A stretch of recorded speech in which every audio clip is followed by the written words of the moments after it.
ಎಂದೋರ ಹೊಟ್ಟೆ ತುಂಬಿ ಹರಸುತ್ತಾಳೆ.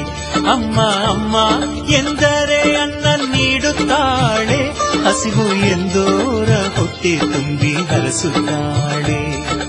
ಹೊರನಾಡಿನ ಅನ್ನಪೂರ್ಣಿ, ಕರುನಾಡಿನ ಜನ ಪಂಚಪ್ರಾಣಿ. ಹೊರನಾಡಿನ ಅನ್ನಪೂರ್ಣಿ, ಕರುನಾಡಿನ ಜನ ಪಂಚಪ್ರಾಣಿ. ಅಮ್ಮ ಅಮ್ಮ ಎಂದರೆ ಅನ್ನ ನೀಡುತ್ತಾಳೆ,